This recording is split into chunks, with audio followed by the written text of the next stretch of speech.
Creatinine बढ़ जाना बड़ा कॉमन इशू है। आपके पास अक्सर मरीज़ रिपोर्ट्स लेकर आते हैं जिसमें आप देखते हैं कि क्रिएटिनिन का लेवल बढ़ा हुआ है, और अक्सर आपके पास जो पेशेंट किसी और बीमारी की वजह से एडमिट होते हैं, आप उनकी रिपोर्ट्स कराते हैं तो अगले दिन रिपोर्ट आती है, आपको पता चलता है कि क्रिएटिनिन का लेवल पहले से बढ़ गया है या फिर पहले से बढ़ा हुआ था और ज़्यादा फर्दर वर्सनिंग हो गई है। पेशेंट किसी सीटी स्कैन के लिए आया था और उन्होंने रिपोर्टें कराई तो पता चला कि क्रिएटिनिन के लेवल ज़्यादा हैं, तो सीटी स्कैन अब नहीं हो सकता। और इसके अलावा पेशेंट को डायरिया हुआ जिसके बाद पेशेंट की क्रिएटिनिन की रिपोर्ट ख़राब आ गई। तो इन सब सिचुएशंस में क्या करना है? क्या इन सब मसलों का हल डायलिसिस है? क्या हीमोडायलिसिस सारी उम्र के लिए होंगे या फिर कुछ सेशंस के बाद मरीज़ को कभी हीमोडायलिसिस की ज़रूरत नहीं पड़ेगी? और क्या इस पेशेंट को वाकई ही हीमोडायलिसिस की ज़रूरत है? इन सब सवालों के जवाब अगर आप जानना चाहते हैं तो ये वीडियो आखिर तक देखें, इंशाल्लाह आपको काफ़ी फ़ायदा होगा। So let's start. The first and foremost thing is कि if you see a creatinine level is being increased, so always ask yourself that what can be the reasons for raised creatinine other than having no pathology. So there are some conditions in which the creatinine can be falsely raised. तो कुछ जो body builders हैं उनमें body का muscle mass ज़्यादा होने की वजह से उनका बेस लाइन क्रिएटिनिन लेवल्स ही ज़्यादा होता है, तो इसलिए आपने हर थोड़ी बहुत क्रिएटिनिन की डीरेंजमेंट देखने के बाद परेशान नहीं होना। और इसके अलावा कुछ लोग जिनके अंदर एम्पुटेशन हुई हुई है तो उनमें ये फाल्सली लो भी आ सकता है, because we all know that creatinine is the product of muscle breakdown and it's also not a good indicator of renal function. The reason being is we often see that कि कुछ लोग जिनकी क्रिएटिनिन जो है वो अक्सर normal ही रहती है जब तक कि उनको क्रोनिक किडनी डिजीज़ स्टेज 5 ना हो जाए।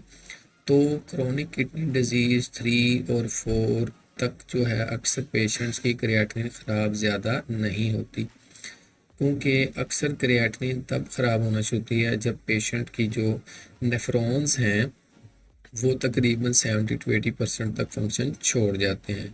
तो इसलिए creatinine is not a good indicator of renal function, but still we have to rely on this test because it is easily available and easy to be performed, and on the very next day we get the report, and most of the time it is the thing on which we rely. तो अब question है कि आपके पास creatinine का level ख़राब आ गया है तो क्या करना है? तो it depends on many situations. What to do next will depend upon the condition of the patient. So the biggest decision that is going to affect about is the patient have acute kidney injury or the patient have chronic kidney disease. तो creatinine ख़राब अगर आ गई है आपकी तो अब आपने ये जो डिफरेंट पैरामीटर्स की बेसिस के ऊपर डिसाइड ये करना है कि पेशेंट को एक्यूट किडनी इंजरी हुआ है या फिर chronic kidney disease. So how to make an estimate that the patient is basically having acute kidney injury, because the treatment and the management plan is going to be different for acute kidney injury as compared to chronic kidney disease. So let's start from the history. In the history we often get the clue from that the patient is being suffering from diarrhea or vomiting, or the patient just went to shock, or the patient just delivered a baby and the bleeding was so profuse that the patient went into postpartum hemorrhage, and any other reasons. The mnemonic simply being is snatch to septic shock, neurogenic shock, anaphylactic shock, and cardiogenic, hypovolemic, and endocrinal crises and drugs can also cause, and obstructive shock can be the reason for acute kidney injury. And acute kidney injury basically can be prevented by good hydration. So you got a clue from the history for acute kidney injury. So if you have a quick history, sudden history, within days you got worsening of creatinine, and on top of that you have the diarrhea, vomiting, shock, postpartum hemorrhage, or anything like that, the chances of creatinine being drained is going to be due to acute kidney injury. Let me give you a tip that always do think of having acute kidney injury on top of the chronic kidney disease, because we never know that the patient was already having a little bit deranged kidney function or not. So the benefits that we are going to get from this thing is that we also will plan for future management of chronic kidney disease.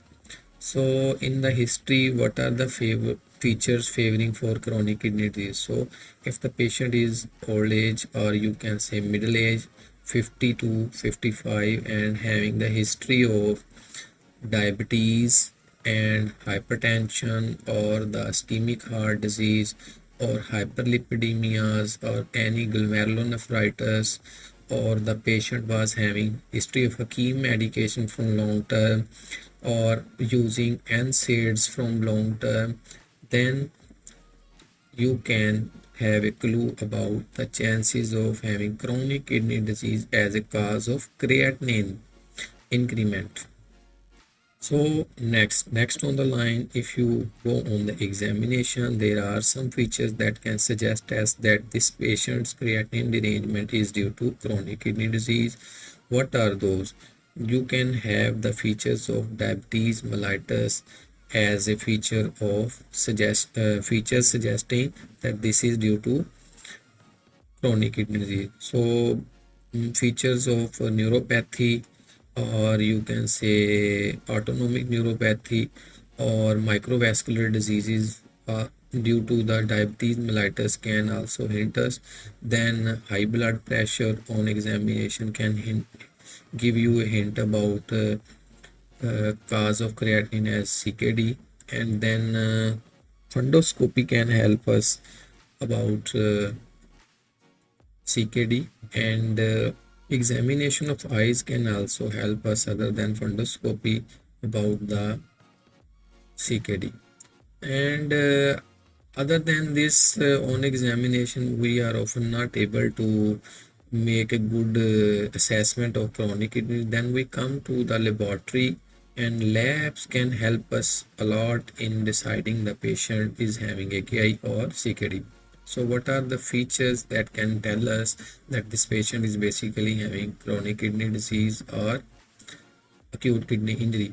So serum calcium, अगर आप किसी भी organ की जो है वो chronicity के बारे में असेसमेंट बनाना चाहते हैं, तो उसके सिंथेटिक फंक्शंस जो हैं वो हमें आइडिया देते हैं कि ये जो ऑर्गन है ये क्रोनिकली ख़राब हुआ है या फिर ये एक्यूटली ख़राब हुआ है। इसी तरह क्रोनिक किडनी डिजीज़ में भी जो किडनी के सिंथेटिक फंक्शन ख़राब होने से आपको आइडिया हो जाएगा कि ये जो ख़राबी है ये क्रोनिक है।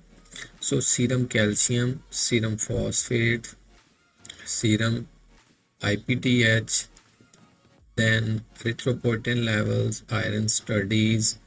These are the good tests to go for to make an estimate that the patient is having chronic kidney disease or acute kidney injury. And on ultrasound we can also get a clue about the presence of chronic kidney disease. What are the favoring features on ultrasound that can help us?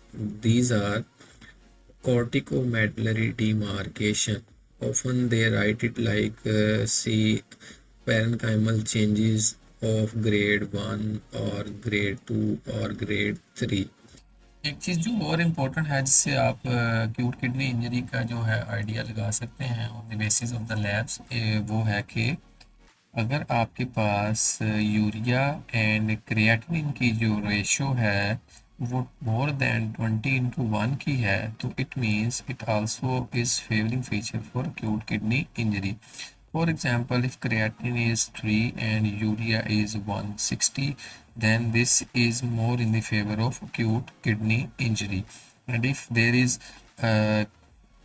60 urea and 4.5 creatinine, then this is a favoring feature for chronic kidney disease.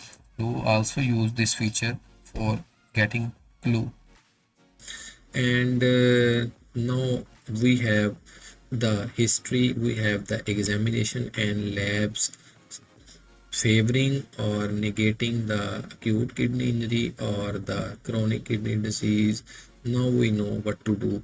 If it is CKD, then the plan will be according to the indications of dialysis. If the indications of dialysis are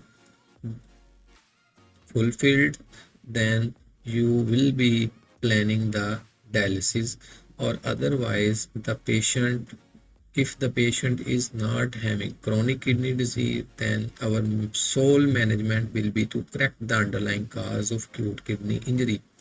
There are some situations in which we can go for dialysis in acute kidney injury as well, but they most of the time will be just for the time being. And many of the indications that are for acute kidney injury, they are almost the same for chronic kidney injury.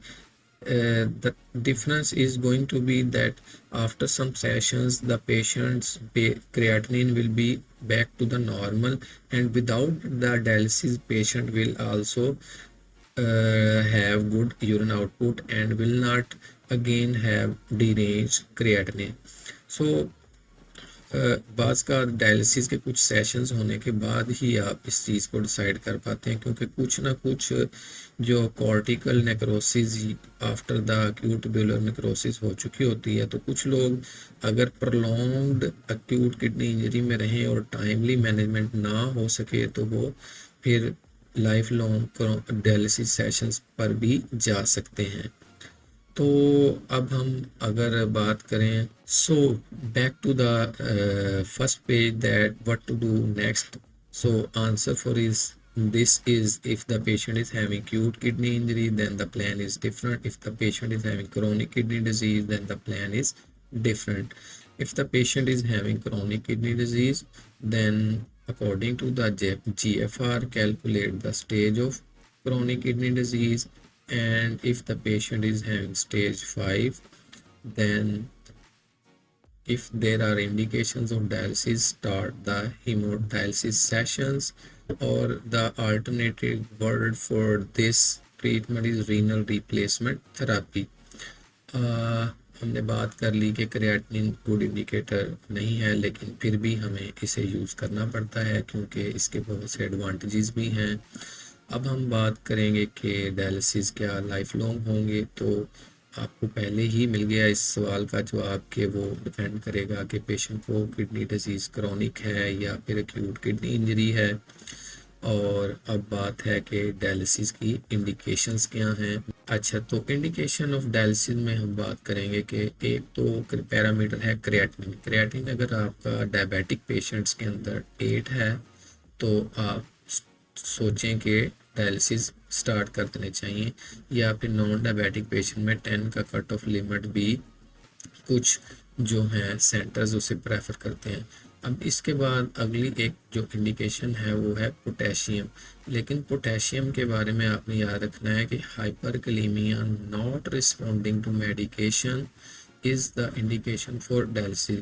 अब ये हो सकता है chronic kidney disease के साथ ही आए या अलहदा से आए, लेकिन दोनों सूरतों में जब ड्रग्स ना काम करें तो फिर इस सूरत में आप डायलिसिस को सोचेंगे। अब है जी pulmonary oedema not responding to medication, इस सूरत में भी आप जो है यूज़ कर सकते हैं डायलिसिस को एज ए ट्रीटमेंट।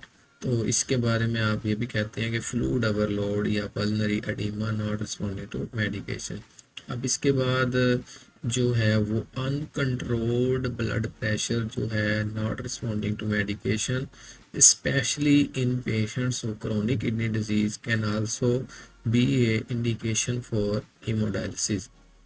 देन इसके बाद जो और इम्पोर्टेंट इंडिकेशन है वो है यूरेमिक सिम्टम। हमारे जो मोस्टली टर्शरी केयर सेटअप्स हैं वहाँ पर यूरीमिया को एक मोस्ट कंपेलिंग रीज़न समझा जाता है डायलिसिस की अदर देन के क्रिएटिनिन। क्रिएटिनिन अक्सर हमने देखा है कि 22, 25, 26 या अक्सर 18, 20 भी हो तो इतनी जल्दी डायलिसिस इनिशिएट नहीं किए जाते जितनी जल्दी यूरीमिया और यूरीमिया की रिलेटेड कॉम्प्लिकेशंस की बेस पर स्टार्ट कर दिए जाते हैं। तो उनमें से जो यूरीमिक पेरिकार्डाइटिस, यूरीमिक गैस्ट्राइटिस या फिर यूरीमिक इनकेफलोपैथी जो हैं, इन सब के अंदर जो है वो फौरी से डायलिसिस इनिशिएट किए जाते हैं। और हमने देखा है कि जैसे ही यूरिया लेवल डिक्रीज होते हैं अक्सर पेशेंट कॉन्शियसनेस रिगेन कर जाते हैं, उनके कॉन्शियस लेवल्स दोबारा वापस आ जाते हैं। अब जैसे ही पेशेंट इन सेशंस के बाद रिकवर होता है तो फिर फर्दर पेशेंट को जो है वो लाइफ लॉन्ग डायलिसिस कराने पड़ते हैं अगर वो सीकेडी का पेशेंट है। सो ये चंद इंडिकेशन थी डायलिसिस की। इसके अलावा भी कुछ जो इंडिकेशन है उसमें निमोनिक्स के साथ भी कुछ लोग उसको रिकॉल करवाते हैं, AEIO इस तरह। वो ऑलमोस्ट यही इंडिकेशन है, उनमें एडिड जो हैं वो सिर्फ ये है कि कुछ डायलाइजेबल ड्रग्स हैं। अगर कोई पेशेंट किसी बीमारी में अगर वो बहुत देर से ड्रग्स ले रहा है, एकदम से किसी ने वो बहुत ज़्यादा ले ली है यानी उनकी टॉक्सिसिटी हो गई है, तो उस सूरत में वो हेल्प कर सकती हैं जिसमें एक लिथियम ड्रग है। उसके अलावा कुछ लोग जो पॉइजनिंग खुद जानबूझकर अपनी जान लेने के लिए कुछ खुदकुशी के अटैम्प्ट के लिए मेडिसिन ले लेते हैं, उनमें से कुछ मेडिकेशन ऐसी हैं जिनके लिए डायलिसिस किया जा सकता है। तो the last indication for the in dialysis is metabolic acidosis not responding to medication. This also is the reason sometimes for sending the patient for hemodialysis.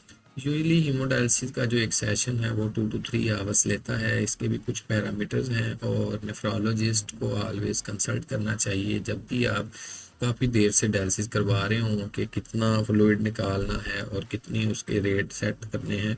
इसकी एक स्पेशल इक्वेशन होती है जिसको एक नेफ्रोलॉजिस्ट ही अच्छा समझ सकता है। So the last question that we are going to cover in this video is how many sessions are needed and is it going to vary. So the last question that we are going to answer in this video is how many sessions. तो हम already इसके बारे में almost conceptually cover कर चुके हैं कि अगर वो एक्यूट किडनी इंजरी है और उसमें यूरिया बहुत ज़्यादा बढ़ गया है और क्रिएटिनिन भी बढ़ गई है और आपका पेशेंट को यूरेमिक सिम्टम्स आ गए हैं या उनमें से कोई एक ऐसी इंडिकेशन आ गई है तो उस सूरत में आप उसके लिए डायलिसिस करेंगे। So I think this video is going to help you in many aspects and next time you will be acting much better in a patient management perspective. तो उम्मीद करता हूँ इस वीडियो से आपको काफ़ी फ़ायदा होगा और अगली बार जब आप किसी पेशेंट की क्रिएटिनिन की रिपोर्ट ख़राब देखेंगे तो आप परेशान नहीं होंगे और अच्छे से बहुत ही अच्छी इन्वेस्टिगेशन एडवांस में प्लान कर लेंगे और पेशेंट का टाइम और पैसे दोनों की बचत करेंगे और इससे मरीज़ की सेहत भी इंशाल्लाह बेहतर हो जाएगी। वीडियो को लाइक करें, सब्सक्राइब करें और अपने दोस्तों के साथ शेयर भी करें। ये वीडियो बहुत अहम है।